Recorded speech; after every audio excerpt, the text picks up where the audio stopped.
from Emily Dickinson's selected letters, and our sweets are almost gone, and we have some coffee. I'm reading towards the end of the book to Mrs. Edward Tuckerman, October 1885.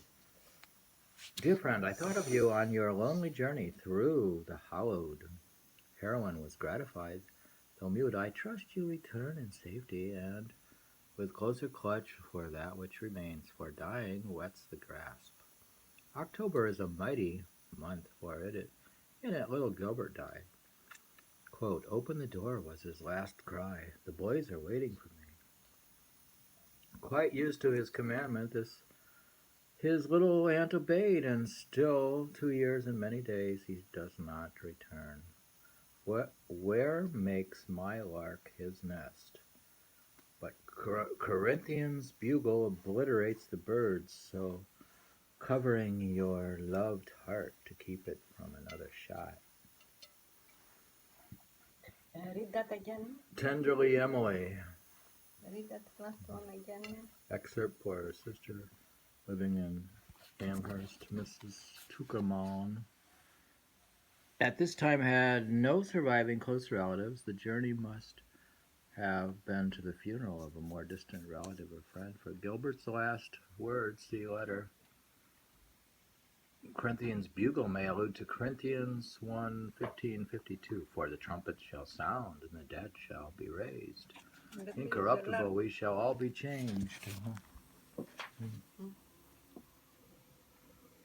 Quite used to his commandments, his little aunt obeyed, and still 2 years and many days, and he does not return. Where makes my lark his nest? But Corinthians bugle obliterates by birds, so covering your loved heart to keep it from another shot.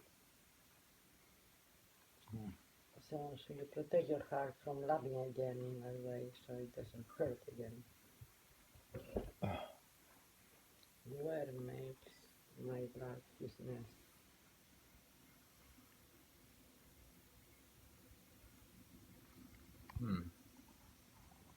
Yeah.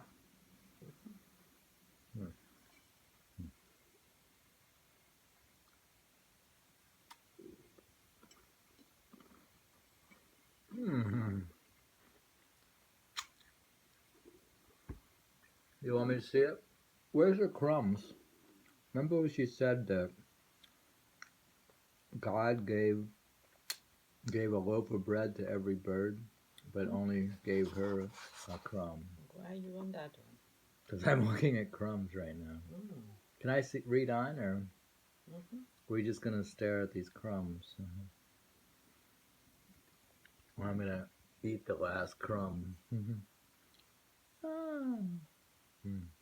Crumbling. No, it's crumbling.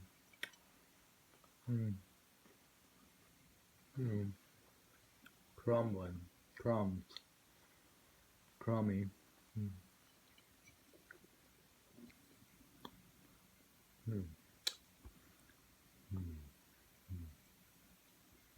Are you going to read anything, or are we just going to stare at these crumbs?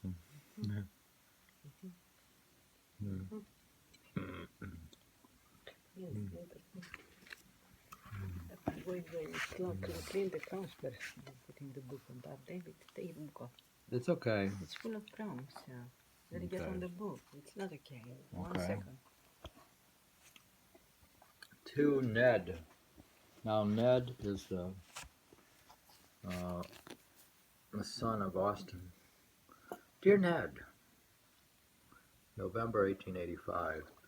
Dear Ned, burglaries have become so frequent, it is quite safe to leave the golden rule out overnight. With sorrow for his illness. You think these burglaries are like,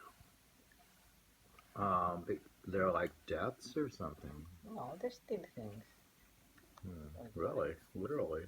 No, In November 1885, the Dickinsons' house was robbed while the family were eating supper. Oh, wow. Imagine why they were inside. Burglaries are so frequent, it's quite safe to leave the golden rule out overnight. It's better to leave it out so they steal it from outside. Don't come inside. I don't know what that means. I thought you were. I'm not your The scholar. golden rule, that means it's probably a rule of the church that you shouldn't, you should open your doors somehow. To Kendall Emerson, Christmas. Dear Kendall, I send you. Isn't Kendall a friend of Ned's or something? Or a friend of Gilbert's? Dear Kendall, I send you a blossom with my love. Spend it as you will.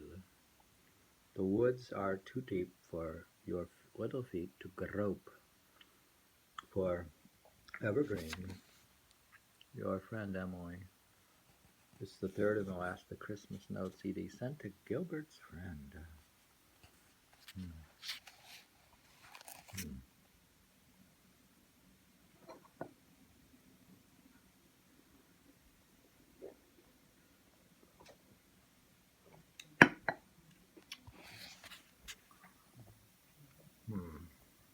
Did you hear that one?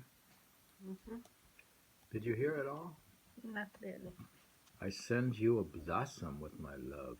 Spend it as you will. The woods are too deep for your little feet to grope for evergreen. Remember, he lives at Evergreen, doesn't he? The Evergreens. What's the name of their house? Evergreens. To Louise and Francis Norcross. It's interesting. They March have names, the houses. 86. I scarcely know where to begin, but love is always a safe place. He's the poet of love and death, I think. Have twice been very sick, dears, with a little recess of convalescence. Then to be more sick and have lain in my bed since November. Many years for me, stirring as the arbutus does a pink and a russet hope, but that we will leave with our pillow. When your dear hearts are quite convenient, tell us of their contents, the fabric cared for most, nada, fondness wanting. Do you keep musk as you used to, like Mrs. Maureen of Mexico, or cassia carnations so big they split their fringes of berry? Was your winter a tender shelter, perhaps like Keats's bird? Quote, and hops in little journeys. Are you reading and well, and the Whitneys near and warm? When you see Mrs. French and Dan, give them a tear from us. Benny would have written, but could not leave my side. Maggie gives her love, mine more sweetly still. Emily. The quotation is from Keats's Endymion and used by Higginson in his essay, The Life of Birds. The Norcrosses were good friends of Daniel Chester French. Remember the Chester French? Who was the sculptor?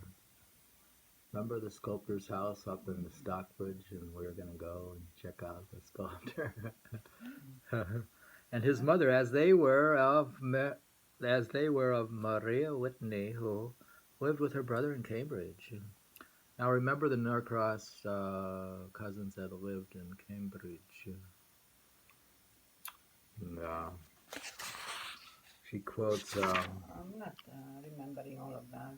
More or less, I the get birds. an idea. Keats's birds were doing and hops in little journeys. Mrs. Hollands, he wrote a lot to Mrs. Holland. Early spring 1886.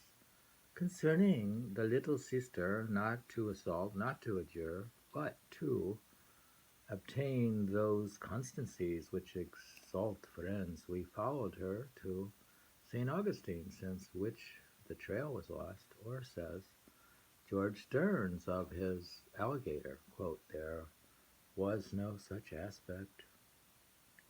The beautiful blossoms waned at last, the charm of all we knew them, resisting the effort of earth or air to persuade them to root. As the great florist says, quote, the flower that never will, in other climate grow. To thank you for its fragrance would be impossible, but then its other blissful traits are more than can be numbered, and the beloved Christmas too, from which I never thanked you. I hope the little heart is well. Big would have been the width, and the health solaced any news of her as sweet as the arbutus.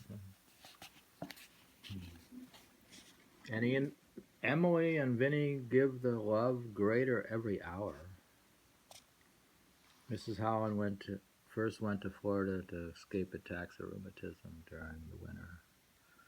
She may have known more about Edie's illness than this letter of thanks would imply. It is the last letter that Edie is known to have written her, and probably the final one. George Stearns of Chicopee, a well-known lawyer and humorist, was a contributor to the Springfield Republican. The quotation has not been identified, but may be part of a story told to the Hollands and Dickinsons after Stearns, who described it in the Republican, had returned from an alligator hunt. The second quotation is from Paradise Lost. Oh, flowers that never will in other climate grow. Can you believe we're on the last two letters? The last letters. What you said about the flowers? The flowers. Yeah. Oh, flowers that never will in other climate grow. Oh, it's exponential. Oh. That's from Paradise Lost.